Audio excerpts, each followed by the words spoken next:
Sí, gracia y paz a vosotros, estimados hermanos de la iglesia local en Yanquihue. Les saludo en la paz del Señor. Sean todos bienvenidos. Mientras venía subiendo, el Señor me dio una ilustración, porque los dones deben estar vivos en la iglesia. No todo es estudiado, el Señor obra en el instante también. Entonces la siguiente pregunta es esta. ¿Qué pasaría si usted va caminando en el centro de la ciudad de Yanquihue? Imagínese eso. Va por uno de los lados, por una vereda, y de repente en la vereda del frente viene otra persona caminando. Y hágase la idea de que es usted. Usted va caminando y se encuentra con usted. La pregunta es la siguiente. ¿Usted se reconocería a sí mismo? Así de una. Viene otra persona caminando al frente. ¿Usted diría, ese soy yo? O diría, no tengo idea quién es. O sea, no me he visto al espejo hace rato. Me olvidé de quién soy yo. Lo más lógico que nos terminemos reconociendo, porque en alguna medida nos miramos al espejo y tenemos una idea de nosotros mismos. Pero increíblemente podría darse el caso que no necesaria de forma inmediata nos reconozcamos. ¿Cómo que quedaríamos ahí? Bueno, la Biblia es un espejo. La Biblia es un espejo que nos muestra quiénes somos, ¿cierto? Romanos capítulo 7, hermanos, vamos a continuar con las exposiciones. De ahí vamos a entender ese ejemplo que di. Romanos capítulo 7, versículo del 7 al 13. De hecho, yo lo había dicho al hermano Franco del 7 al 10. Pero sumé 3 versículos más. La idea es la misma, así que no cambia nada. Refuerza la idea. En realidad, del 7 al 13 está de mejor definido el trozo en su contexto. ¿Ya? Manténgalo ahí. Bueno, ya, leámoslo. Póngase de pie. Vamos a darle lectura. El pastor ya lo leyó en el antifonal. Romanos capítulo 7, versículo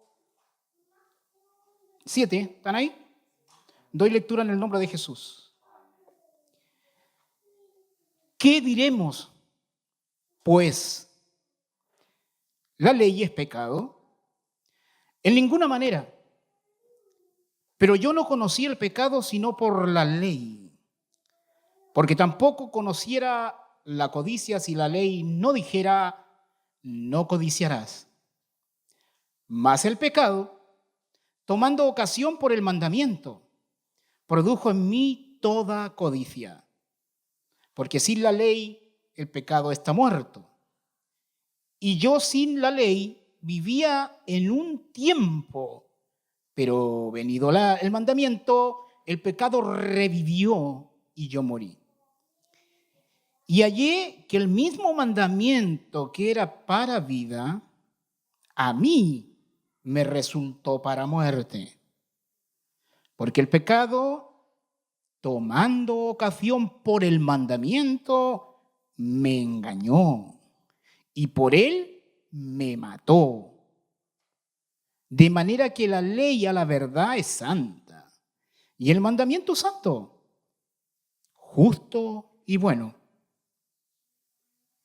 Luego, lo que es bueno vino a ser muerte para mí en ninguna manera, sino que el pecado, para mostrarse pecado, produjo en mí la muerte por medio de lo que es bueno, a fin de que por el mandamiento el pecado llegase a ser sobremanera pecaminoso. Amén. Tomen asiento. Este sermón lo titulo La ley y el pecado. la relación entre el pecado y la ley. Esa es la idea central, la relación entre el pecado y la ley. Vamos a ver 5 puntos específicos. Primero, la máxima de Pablo, la ley es santa. Esa es una máxima que Pablo pone al comienzo de lo que acabamos de leer. La ley es santa, esa es una máxima. Eso lo vemos en el versículo 7:7. Capítulo 7, versículo 7. La ley es santa, la máxima de Pablo.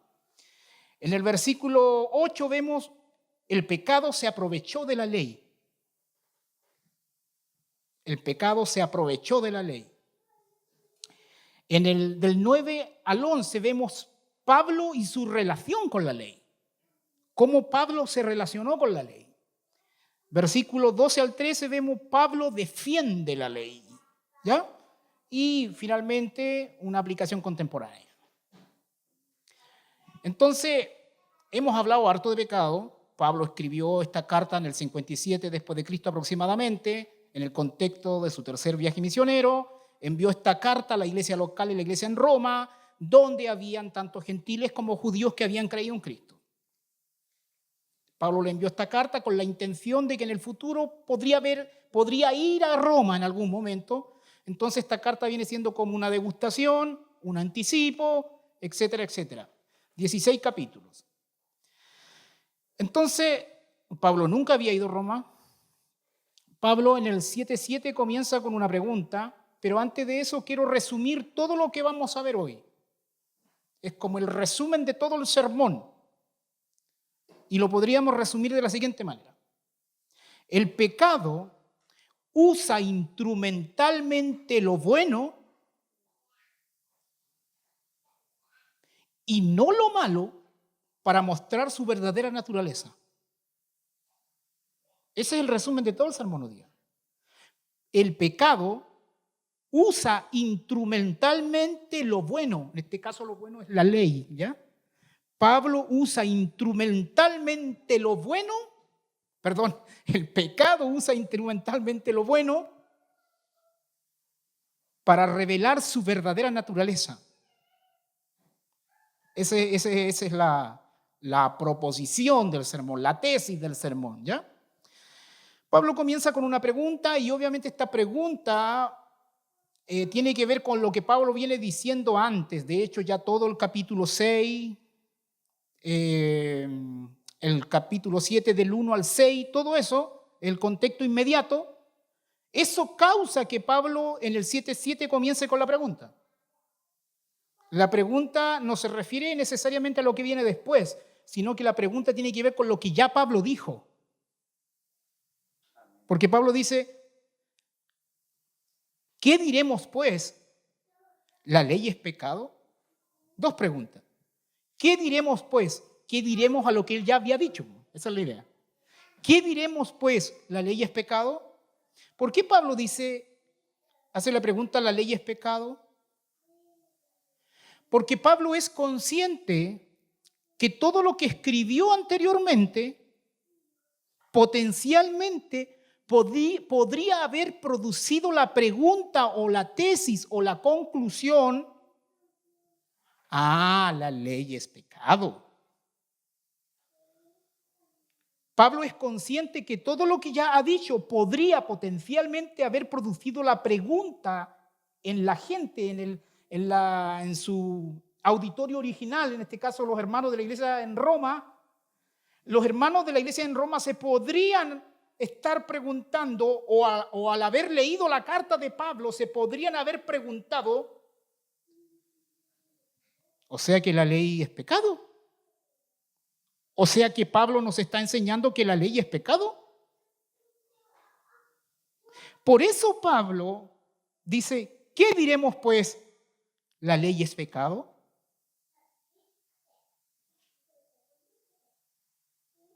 A ver, Pablo, como tiene dones, Pablo se anticipa a las preguntas que están en el corazón de la gente.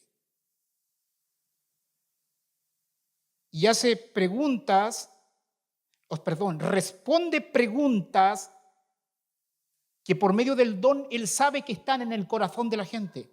o preguntas que pudo haber provocado con lo que él mismo había dicho.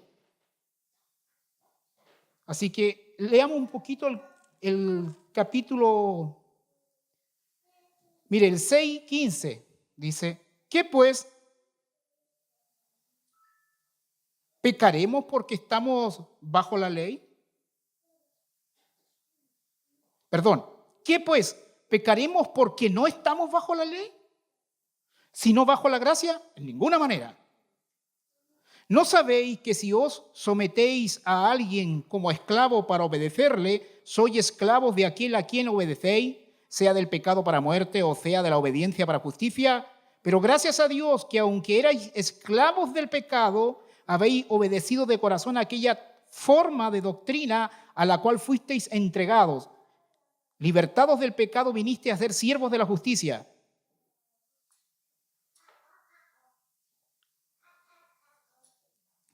Pablo, hermanos, siempre fue criticado por ser un liviano. ¿Sabía eso?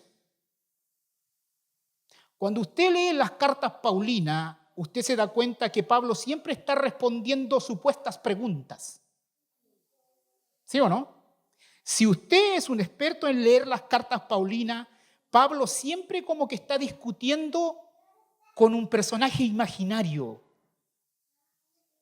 y responde preguntas, se anticipa a las preguntas. Pero en realidad lo que pasa es que Pablo, a través del discernimiento, sabe las preguntas que se podrían potencialmente producir en su auditorio y él las responde antes de. Entonces, como Pablo viene enfatizando tanto la gracia, y los judíos llegaron a idolatrar la ley, porque el legalista idolatra la ley. Pablo sabe que el judío ha hecho un ídolo a la ley. No todos, por cierto, pero la gran cantidad del judaísmo idolatra la ley. Pablo lo sabe. Y Pablo quiere destruir ese ídolo. Y Pablo sabe que eso va a producir mucho dolor. Porque el dolor tiene la medida de adoración que tú adoras a tu ídolo. Ahora lo voy a decir de otra manera, pero yo creo que usted ya lo entendió. El tamaño de tu ídolo será el dolor que te va a producir la palabra de Dios cuando destruya tu piso.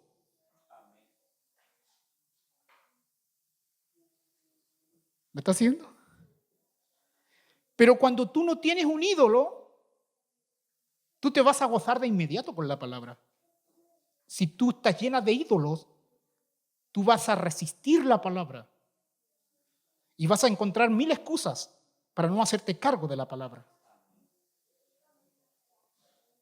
Pablo es uno de los personajes que más luchó con esto. A Pablo lo criticaron de todos lados, los falsos apóstoles, los falsos hermanos introducidos, incluso los creyentes. Pablo fue muy criticado en su ministerio.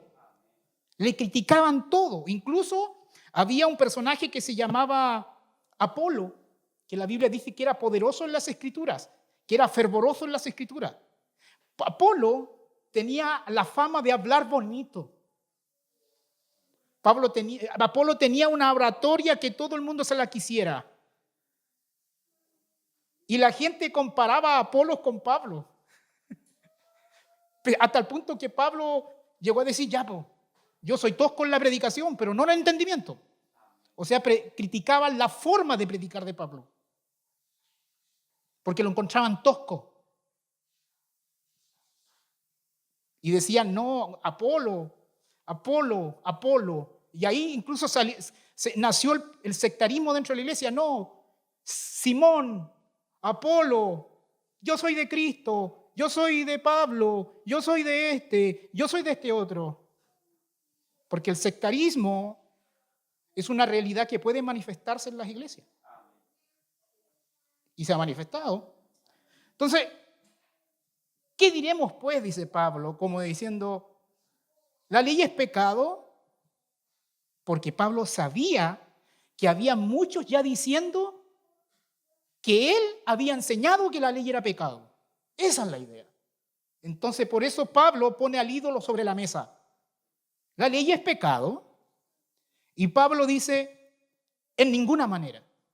Claro, uno lo lee así, en ninguna manera, pero gramaticalmente, ¿sabe usted que si Pablo hubiera estado hablando eso, porque aquí lo escribió, pero si Pablo yo se lo voy a traducir de forma verbal, ¿cómo Pablo lo diría? ¿Me entiende? Gramaticalmente, Pablo no diría en ninguna manera. Porque en gramática es un enfático. Pablo lo que diría eso, si yo lo traduzco en verbal, en ninguna manera. ¿Cómo se les ocurre? Eso sería. Eso es un enfático. Eso es lo que está diciendo. O sea, en otras palabras es, ¿cómo ustedes pueden concluir que yo estoy enseñando que la ley es pecado? ¿Cómo pueden concluir eso? ¿Por qué? Porque Pablo viene dando gracia, gracia, gracia, gracia, gracia, gracia. Viene hablando de gracia, gracia, gracia, gracia, gracia. Ya no estamos bajo el régimen de la ley, estamos bajo el régimen del Espíritu. Ya no estamos bajo el régimen de la ley, estamos en el régimen del Espíritu. Pablo venía desarrollando esa idea.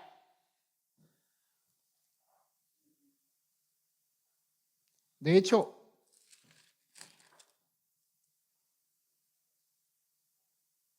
en el 6:22 dice, mas ahora que habéis sido libertados del pecado y hechos siervos de Dios, tenéis por vuestro fruto la santificación y como fin la vida eterna, por la paga del pecado es muerte, mas la dádiva de Dios es vida eterna en Cristo Jesús.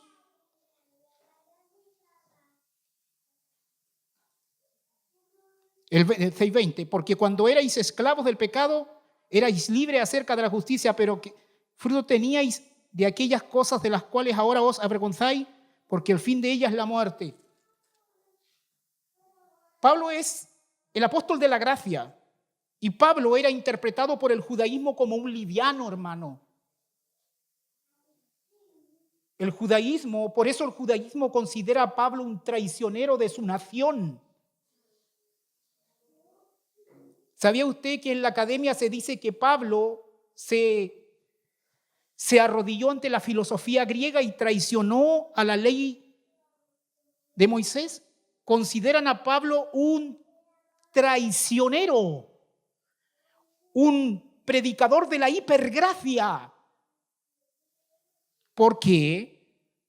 Porque el judaizante había idolatrado la ley de manera terrible. Había hecho un Dios falso de la ley y del aspecto externo de la ley.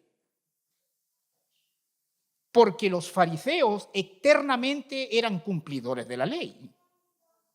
Externamente los féretros estaban hermosos, con perfumes hermosos, a tal punto que Jesús en el capítulo 23 de Mateo le dice, también púlpito aplicaría, esto lo vamos a hacer en la aplicación, féretros blanqueados, que por fuera está hermoso, pero por dentro hay putrefacción.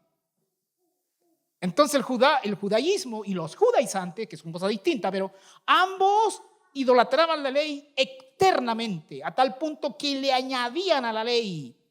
Si la ley decía que había que descansar en el día de reposo, ellos hasta le pusieron cuántos pasos se podía caminar.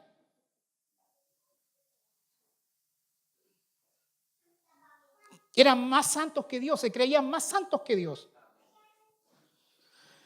Entonces Pablo, ¿qué diremos pues? ¿La ley es pecado? En ninguna manera. Entonces Pablo el primer punto lo deja claro.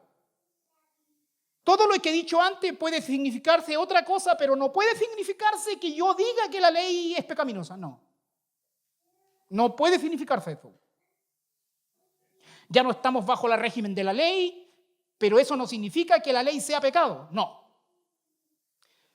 En ninguna manera, pero yo, dice Pablo nuevamente un contraste con el término pero yo no conocí el pecado sino por la ley. O sea, la ley no es pecaminosa, pero yo conocí el pecado por la ley.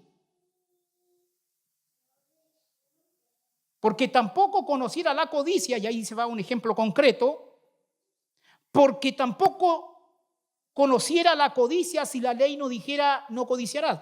Hay 613 mandamientos, Pablo utilizó uno que es el no codiciarás. Podría haber utilizado cualquiera de los 612, pero en esta ocasión utilizó uno, la codicia. Ahora, aquí el término ley, porque aquí hay dos palabras que se repiten, ley, pecado, ley, pecado, ley, pecado. La ley, yo le envié una imagen al hermano Franco, no sé si la puede enviar al grupo de la iglesia.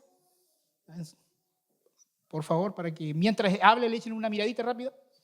La ley, hermanos, aquí esto le va a servir a incluso los cristianos que estudian derecho. La ley. Hay 4 tipos de ley según Tomás de Aquino. Y esto lo dice en su libro La Suma Teológica. Y lo cito no porque sea Tomás de Aquino, sino porque lo que dice es bíblico, ¿ya?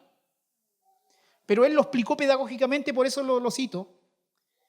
Tomás de Aquino dividió la ley o clasificó la ley en la cuestión 91 que se llama, la cuestión 91, en ley eterna por un lado. Ahí tienen la imagen, por si acaso. Ley eterna. Tenemos la ley eterna. Tenemos la ley natural. Con esto usted se puede enfrentar a cualquier abogado, así que no se olvide, apréndaselo. Ley eterna, ley natural. De hecho, esto es fantástico para la evangelización, ¿eh? Esto pertenece a la apologética, puede ser usado en términos apologéticos. Ley eterna, ley natural, ley humana. Ley humana y ley bíblica o divina. Tomás le llama divina. 4 tipos de leyes. ¿Ya? ¿Qué es la ley eterna? La ley eterna, para que usted entienda en otras palabras, es Dios mismo. Es el carácter de Dios. Esa es la ley eterna, tiene que ver con sus atributos. No es una cuestión abstracta, ojo, no. Es el carácter de Dios, es la ley eterna. No es una ley externa a Dios, ojo, sino que es una ley que tiene que ver con el carácter de Dios. Porque Dios no está sujeto a ninguna ley externa. Ya que quede claro eso. Pero Dios sí está sujeto a sí mismo, porque Dios no puede obrar en contra de su propio carácter. ¿Me siguen o no? La acción de Dios siempre será compatible con su propio carácter, por eso que Dios no puede mentir. Porque sería traicionarse a sí mismo. En términos teológicos podríamos decir, Dios es esclavo de sí mismo. Es tan honorable que es esclavo de sí mismo. No puede actuar en contra de sí mismo. Esa es la ley eterna. Ese es el estándar eterno. Ese es el referente de los referentes, absoluto, omnipotente, objetivo. Todo lo que está en armonía con eso es verdad. Y todo lo que esté en contra de eso es mentira. Por eso que la verdad se define, la verdad es todo aquello que guarda coherencia con la ley eterna. Eso es la verdad. Toda proposición de la realidad que guarde coherencia con la ley eterna es verdad. Toda proposición que no guarde coherencia con la ley eterna es de construcción. Ya, pero el término primero, ley eterna. ¿Ya?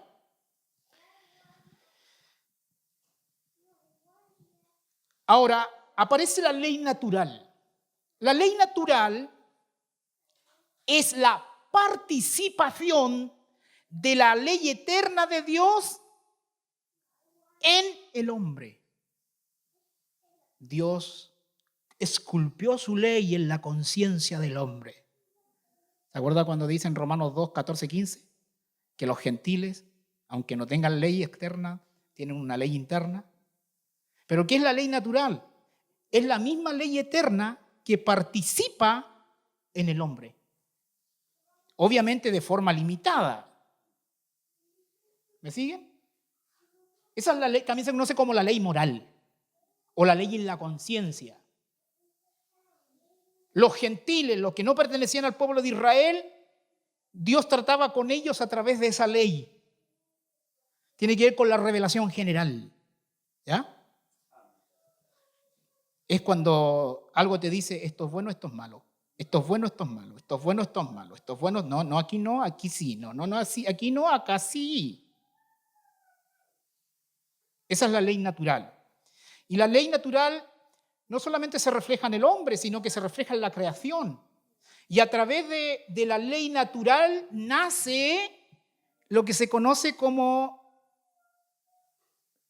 el derecho natural. Y los pueblos y las naciones gentiles, muchas respetaron la ley natural, por ende se regían por el derecho natural. Y es el aspecto moral que uno encuentra en todas las culturas. En un sentido medio torcido por la pecaminosidad del hombre, claro que sí, pero detrás de eso está ahí la ley natural. Aparece la ley humana o conocida también como la ley positiva. Es la ley de los gobiernos humanos. Es la ley cuando el hombre legisla. ¿Ya? Esa es la ley humana. Esa ley humana que generan los diferentes congresos del mundo y de las naciones, esa ley humana, para que sea legitimada por Dios, tiene que estar de acuerdo con la ley natural. Cuando está de acuerdo con la ley natural, dedito para arriba, cosmovisión cristiana. Cuando esa ley no está de acuerdo con la ley natural, dedito para abajo, progresismo izquierdista. Pongo ejemplos contemporáneos, pero aquí vamos a rebuscar más. Ahora, cuando esa ley humana está todo el tiempo en contra de la ley natural y por ende de la ley eterna, se conoce en términos jurídicos como positivismo jurídico. El positivismo jurídico es cuando la ley humana no respeta la ley natural y por ende no respeta la ley eterna. Y en la academia jurídica, el 80 o casi el 90% son positivistas jurídicos y solo un 10% a nivel teórico, a nivel de la academia, dicen que el derecho humano debe respetar el derecho natural. Así que, si usted quiere tener una cosmovisión cristiana en cuanto al derecho, usted tiene que ser pro derecho natural, que el derecho positivo respete al derecho natural. Es la lucha entre el ius naturalismo y ius positivismo en términos técnicos. Pero aparece también la cuarta clasificación de la ley divina. La ley divina tiene que ver con la revelación especial, tiene que ver con la Biblia. Y ahí encontramos básicamente, podemos hacer una clasificación también en la ley divina entre el pacto mosaico y la ley de Cristo. Y ahí llegamos a nuestro texto nuevamente. Es esa ley divina, pero en cuanto al derecho mosaico, al derecho mosaico o la ley mosaica, es esa ley de los 613 mandamientos, es cómo se relaciona con el pecado en nuestro contexto de la narrativa bíblica que estamos viendo.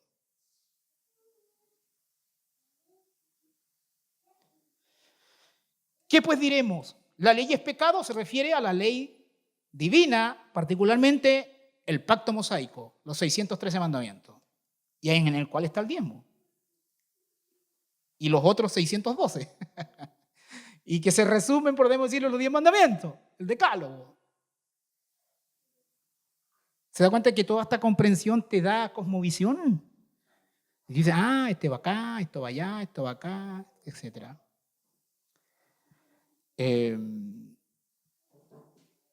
Ahora, hay otro tipo de leyes, como las leyes de la naturaleza, que es la ley de la gravedad, eso es otro tipo de ley. ¿Ya? Pasemos al segundo punto, dice, el pecado se aprovechó de la ley. Hermano, el pecado es tan pecado que se aprovecha de lo bueno. Hay un tipo llamado pecado, a ese tírenle viera. Porque yo esperaría que el pecado use algo pecaminoso para promoverse. No. Usa lo bueno para promoverse. Pablo dice, más el pecado tomando ocasión, o sea, el pecado aprovechándose de la ley. El pecado haciendo uso de la ley, que es buena. Dice, más el pecado tomando ocasión por el mandamiento de la ley, obviamente. Produjo en mí, dice Pablo, produjo en mí toda codicia. Porque sin la ley el pecado está muerto. ¿Usted se imagina el mundo judío escuchando eso por primera vez de Pablo? Obviamente que, entre comillas, podría concluir entonces la ley es mala, ¿no? ¿Me está entendiendo? Y decirlo eso a un judío que adoraba la ley, tírenle piedra a Pablo. Gracias a Dios era una carta, no le podían tirar piedra.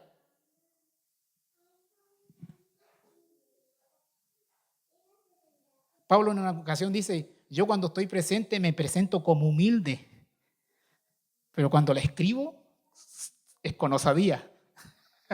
Alguien en términos actuales podría decir, Pablo, ¿cómo tan cobarde? Claro, con las cartas te ponís choro y cuando estáis en persona eres humilde. Si analizáramos a Pablo bajo nuestros paradigmas modernos. Pero Pablo dice, yo hago eso, pero estoy dispuesto a actuar con la misma osadía cuando os visite, si en otras palabras, si se comportan mal. O sea, lo que Pablo está diciendo, que yo sea duro con ustedes por medio de las cartas, es un acto de misericordia, no de cobardía. ¿Por qué, hermano? Porque, mire, cuando alguien te enfrenta a ti en persona, uno tiene más posibilidad que la otra persona se levante y le contradiga, ¿sí o no? En cambio, cuando uno lee un libro, ese libro te puede estar sacando la mugre, pero tú no te importa. ¿Sí o no?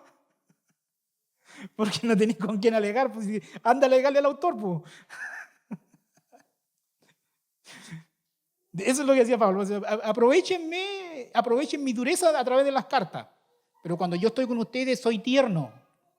Pero cuidado, no se confundan. Puedo usar esa misma osadía, si es necesario. Entonces, más el pecado, tomando ocasión por el mandamiento, produjo en mí toda codicia, porque sin la ley el pecado está muerto. Le pongo la siguiente ilustración. Supongamos que yo llegue a una de sus casas un día. Cualquiera, todos siéntanse identificados, cualquiera de sus casas. Yo llego, voy con una escoba y empiezo a barrer su casa. Y yo cierro las ventanas, cierro la puerta y me pongo a barrer.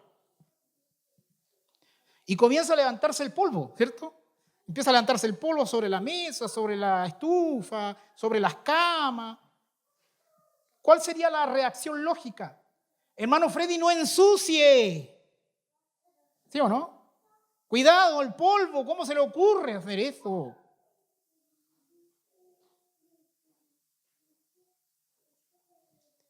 Entonces, yo les podría responder, pero hermana, yo no estoy ensuciando. Yo estoy haciendo evidente que su casa está sucia. Lo que pasa es que cuando yo no barría, el polvo estaba abajo en el piso, yo no podría respirar bien. Pero cuando yo barrí y levanté el polvo, ahora todos están ¿Sí o no? Entonces ahí todos podrían crucificarme. Pero yo les diría, no se enoje conmigo, yo estoy haciendo evidente lo que siempre ha estado aquí.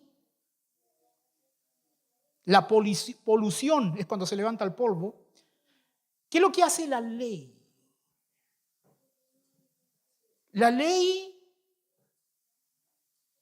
¿qué es lo que hace Pablo? Cuando está barriendo ante las personas y la ley produce pecado, pero no es que lo produzca, sino que lo hace evidente, como cuando la escoba barre el polvo.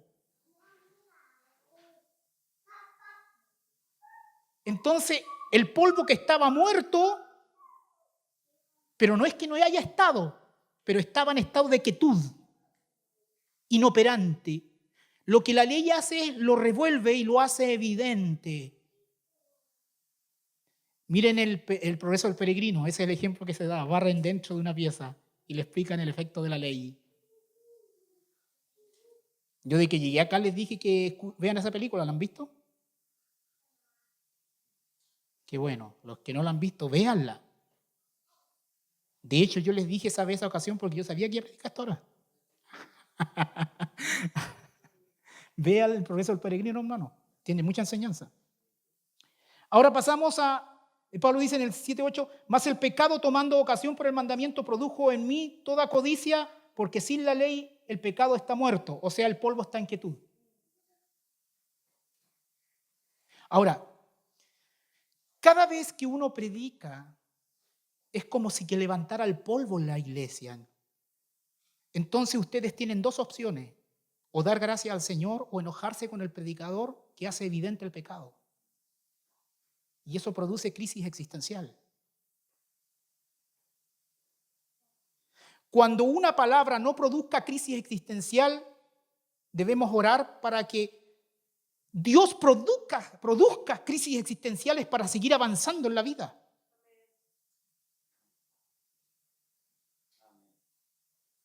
Esa es la idea. Si durante un año la palabra que se predica no te hace enojar, preocúpate. Porque debería llegarte en algún momento. A mí, a ti, a cualquiera. Te debería incomodar. Pero eso significa, Dios quiere que crezca en esta área. Punto 3, Pablo y su relación con la ley. Pablo dice, del 11 al 9, y yo sin la ley vivía en un tiempo. Pero, claro, básicamente lo que Pablo estaba diciendo aquí, cuando era niño, no tenía conocimiento de la ley. En algún, no sé, por decirlo algo, de niño a 9 años, no sé. Algunos dicen hasta los 13 años, que se le empezaba a enseñar la ley. Independientemente del tiempo, el Pablo en algún punto no tenía conocimiento de la ley. Y yo sin la ley vivía en un tiempo, dice Pablo. Pero venido el mandamiento, o sea, venido el conocimiento de la ley, venido el mandamiento, el pecado revivió en mí. O sea, el pecado estaba, pero revivió. O sea, la ley barrió y hizo que el polvo se vea, lo revivió. El pecado revivió y yo morí. ¿Qué significa la palabra morir aquí para Pablo? Significa que Pablo se hizo consciente de que es un ser pecador. Antes lo era, pero no estaba consciente. Ahora está consciente de ser un pecador y entonces ahora está consciente de estar muertos en delitos y pecados. Pero eso instrumentalmente lo hace la ley. Pero al mismo tiempo, ese conocimiento de autopecado, el pecado lo usa pecaminosamente a su favor. Y es aquí donde quiero que entiendan perfectamente lo que quiero decir. A veces en las congregaciones o en nuestra vida personal de cristiano, cuando recién llegamos a la iglesia, empezamos a compartir con los hermanos, empezamos a escuchar la palabra, sermón tras sermón, de repente puede ser que nosotros hayamos estado practicando un pecado durante mucho tiempo, pero que nosotros no necesariamente o no de manera objetiva pensábamos que era pecado. Pero de repente salió una palabra del púlpito y nos hizo consciente de que eso era pecado. Y nos despertó. Y el pecado, ¿qué es lo que hace ahí? El pecado usa lo bueno de manera pecaminosa, mire. No es que la ley sea pecado, pero el pecado usa instrumentalmente la palabra de Dios, la ley en este caso, para excitarte al pecado. El público de Pablo entendía que Pablo estaba diciendo que la ley era pecaminosa. Pablo dice, no, no es eso. La ley es santa, le dice Pablo. Entonces, cuando una persona llega a una iglesia local, comienza una crisis psicológica en toda persona. Porque antes de llegar a la iglesia usted no tenía guerra. Usted no guerreaba con nadie. Pero cuando usted llega a la iglesia y la Biblia le abre la película, le aclara la película, usted comienza en una guerra espiritual, la guerra entre el espíritu y la carne, que eso a veces se traduce en una crisis psicológica. A tal punto que usted a veces hasta puede aborrecer la Biblia porque la Biblia le trae conocimiento y la conciencia conspira con la Biblia, con su conciencia se hace amiga de la Biblia se hace amiga de su conciencia y ambos lo atacan. Y usted dice, algo me está pasando, de que fui a la iglesia me estoy volviendo loco. De repente va a consultar a un psicólogo y el psicólogo le dice, el problema es que usted no se ama tanto, tiene que amarse más. Sea positivo. No es que, señor psicólogo, yo me siento culpable. No, usted no es culpable. Su familia con su tradición, con esto, con su religión lo hacen sentir culpable a usted. No, pero usted sea positivo. Pero es que me siento culpable. De repente la persona va a preguntarle a un pastor, consejería bíblica, pastor, yo me siento de que llegué a la iglesia, me siento culpable. El psicólogo me dice que no, que yo no tengo la culpa. ¿Y usted qué me dice? Que usted sí tiene la culpa. Pero Cristo llevó esa culpa. Y ahí anda el cristiano entre el psicólogo y el pastor, entre el psicólogo y el pastor. El pastor le dice una cosa, el psicólogo le dice una cosa. Después nos falta que va el psicólogo que es pastor al mismo tiempo. Es de otra especie. Ese es mezcladito, ese es integracionista. ¿Cómo es la cosa, no? Y yo sin la ley vivía en un tiempo, pero venido el mandamiento, el pecado revivió y yo morí. Pablo está muerto en el sentido que ahora es consciente de su pecado. Y hallé que el mismo mandamiento que era para vida, o sea, el mandamiento es bueno, a mí me resultó para muerte. Porque el pecado, tomando ocasión por el mandamiento, me engañó y por él me mató. El pecado, aquí el pecado Pablo lo usa como una personificación, ¿eh? Es una figura del lenguaje. Pero la idea es, el mandamiento, el pecado es tan canalla que usa la ley santa para excitar el pecado en la gente.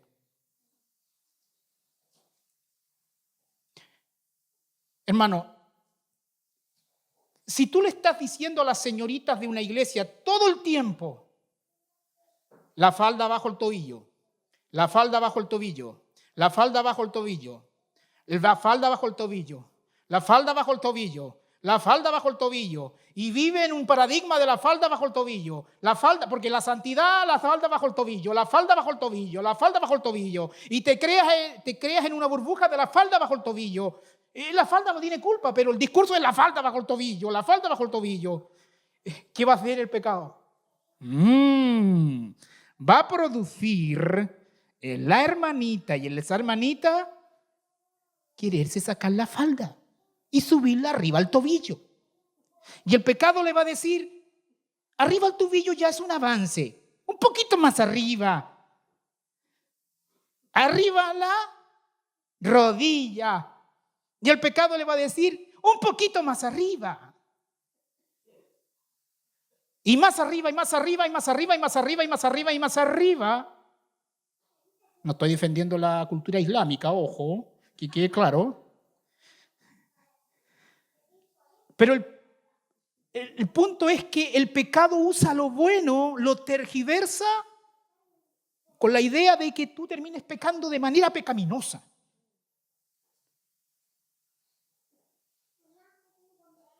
Pablo dice, la ley instrumentalmente en ese sentido me mató. O sea, me hizo consciente de que soy pecador. Entonces es ahí donde la ley tiene un uso correcto, pero el pecado se aprovecha al mismo tiempo.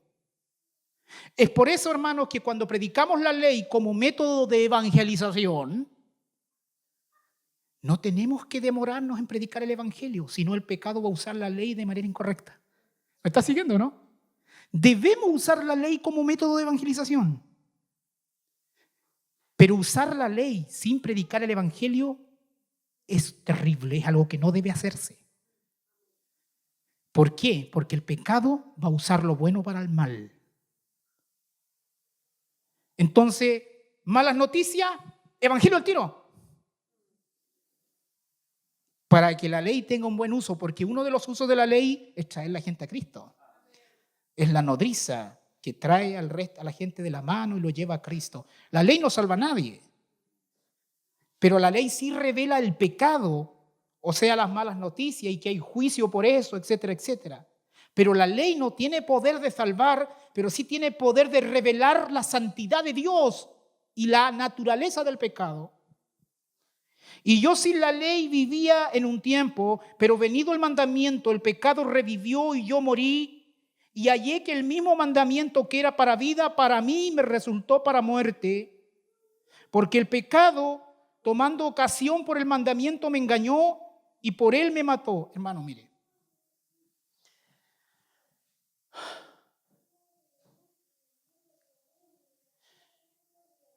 ¿Se acuerdan ustedes que yo creo que ustedes conocieron muchos ejemplos de gente que llegó a la iglesia y se metió tanto en la Biblia y muchos se terminaron suicidando? ¿Ha escuchado experiencias así? Que se volvieron locos, este se volvió fanático, dicen, este era normal y quedó loco. ¿Han escuchado esos testimonios? ¿Saben lo que pasó ahí? O sea, más allá que puede haber habido un problema mental antes, dejemos esa opción también, pero ¿sabe lo que pasa en la gran mayoría de esos casos? Porque hay gente que se volvió loca leyendo la Biblia. Leían la Biblia, pero de manera desesperada. ¿Pero saben qué pasó? Conocían tanto la ley, pero no el evangelio. O sea, la ley le decía tanto que eran culpables que su salida fue el suicidio.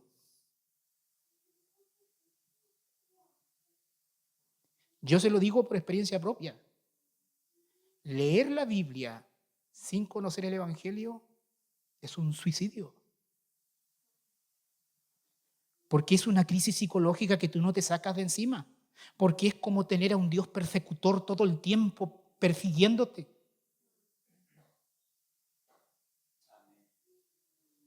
Dios me salvó, el Señor me salvó, pero ¿saben de qué me salvó? Me salvó de Dios. Me salvó del juez justo. Me salvó del Dios del látigo. Me salvó del Dios airado, como dijo Jonathan Edwards, pecador en la mano de un Dios airado. ¿Quién puede salvar a pecadores en la mano de un Dios airado? Solo el Evangelio. Solo el Evangelio. Por eso que el evangelista debe predicar de tal manera el Evangelio y debe predicar de tal manera la evangelización, digámoslo así, que voy a decir algo que es verdad.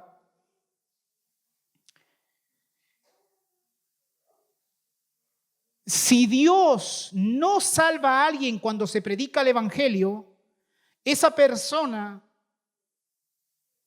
debería terminar con un Dios persiguiéndolo toda su vida. O sea, evangelista, predica el evangelio de tal manera fiel que si Dios no salva, se vayan bien perdidos.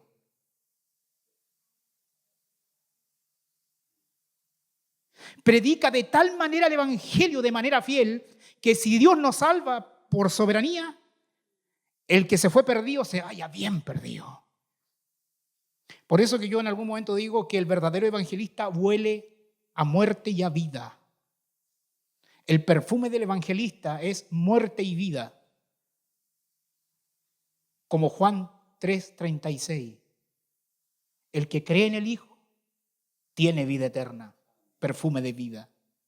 Pero el que rehúsa creer en el Hijo no verá la vida, sino que la ira de Dios permanece sobre él, perfume a muerte.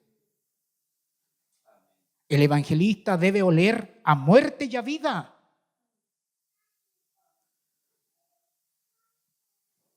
Entonces,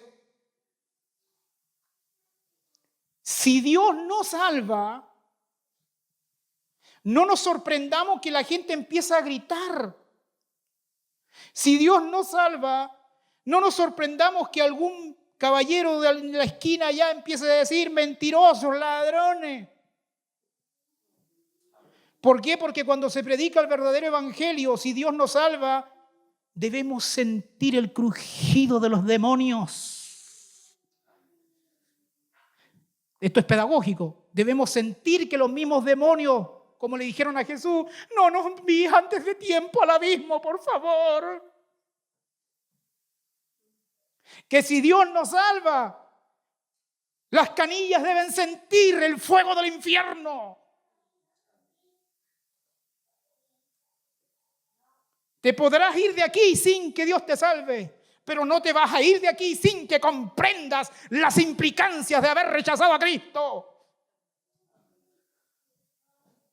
Y eso tiene que ser claro, porque algunos suíticos dicen, no, que si no aceptas a Cristo vas a tener ramificaciones eternas. No, dilo claro. Si no vienes a Cristo vas a arder en el infierno por una eternidad y te va a doler.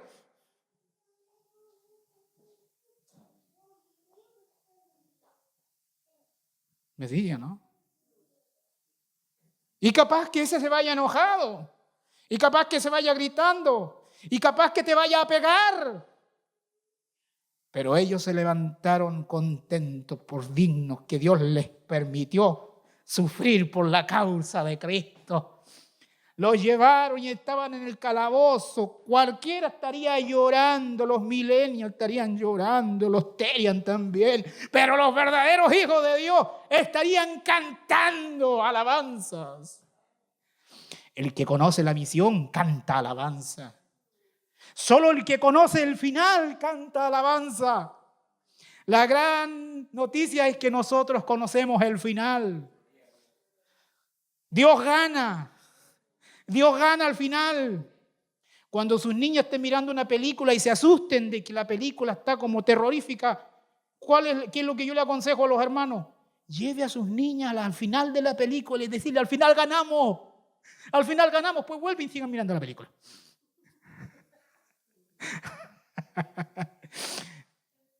Hermanos, ¿quieren mirar el final de la película? Apocalipsis, hermano, Apocalipsis. Panorama bíblico, hermano, panorama escatológico. Sabemos el final.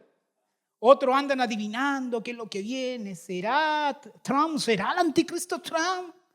¿Qué va a hacer Trump? Oye, ¿qué pasa con Europa? El Islam se lo está comiendo. Ay, Señor, la Biblia tiene el capítulo final de la historia. Al final ganamos, hermano, esa parte me gustó. Al final Cristo gana. Al final Cristo, hermano, es el que interrumpe toda la historia. Nosotros conocemos el telo de la historia y el telo de la historia lo trae la segunda venida. Y yo sin la ley vivía en un tiempo, pero venido el mandamiento, el pecado revivió y yo morí y hallé que el mismo mandamiento que era para vida, para mí me resultó para muerte, porque el pecado tomando ocasión por el mandamiento me engañó y por él me mató. Cuarto punto, Pablo defiende la ley. De manera que la ley a la verdad es santa y el mandamiento es santo, justo y bueno. Miren los tres calificativos de Pablo. El mandamiento es santo, justo y bueno. Santo, justo y bueno. Luego, hace una pregunta a Pablo, luego, lo que es bueno vino a ser muerte para mí. En ninguna manera, Pablo, otra vez un énfasis ahí. En ninguna manera, ¿cómo se les ocurre? En chileno sería, ¿cómo vas a estar pensando esa cuestión, poye?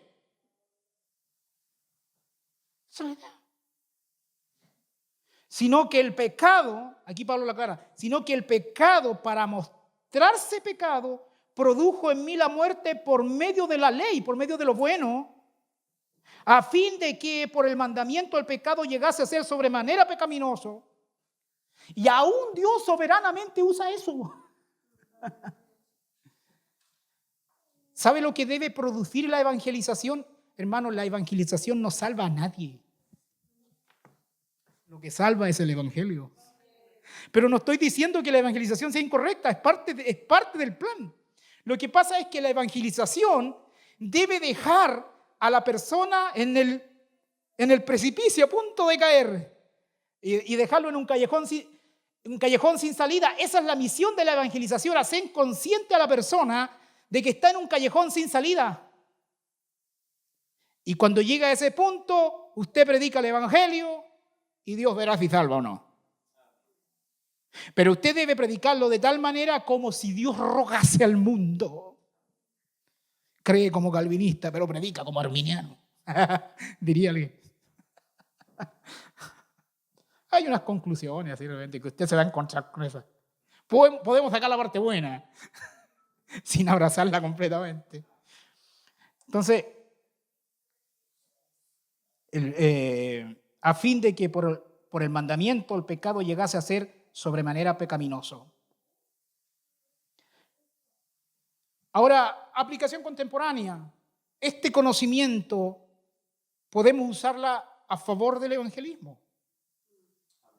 Si bien es cierto, el pueblo judío estaba bajo el régimen de la ley y el pueblo gentil estaba bajo el régimen de la ley escrita en la naturaleza, en el corazón.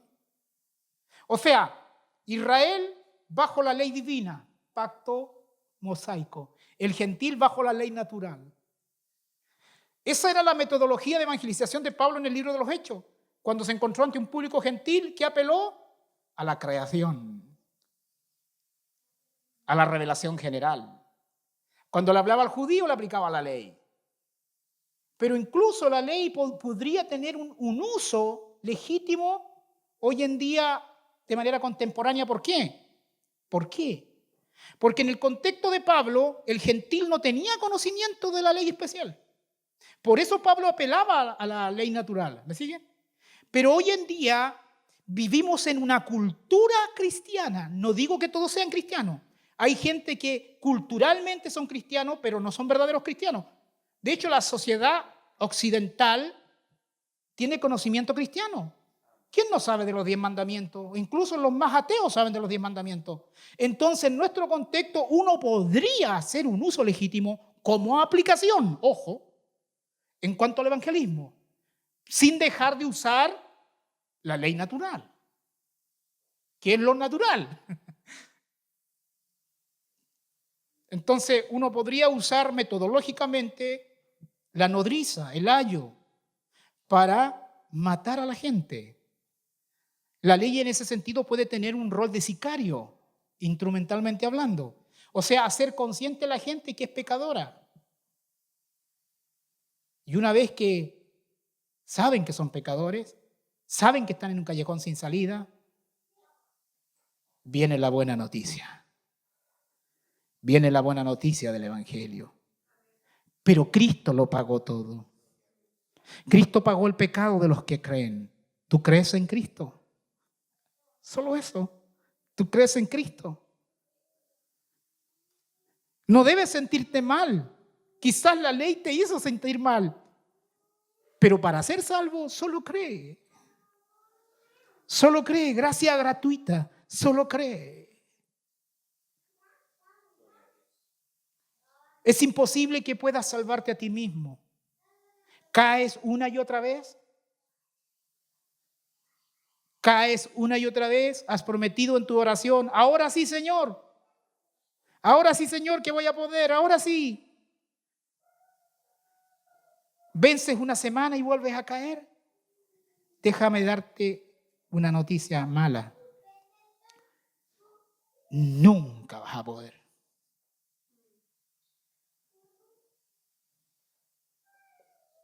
Pero la buena noticia es, crees en Cristo. Crees en Cristo. Sigue viniendo a la congregación. ¿Por qué? Porque el diablo te va a mentir de esta manera.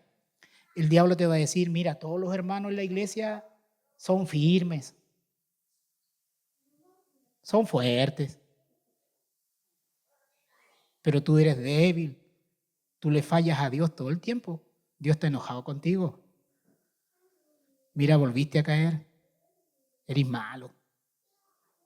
Esa gente es demasiado santa para que andes con ellos.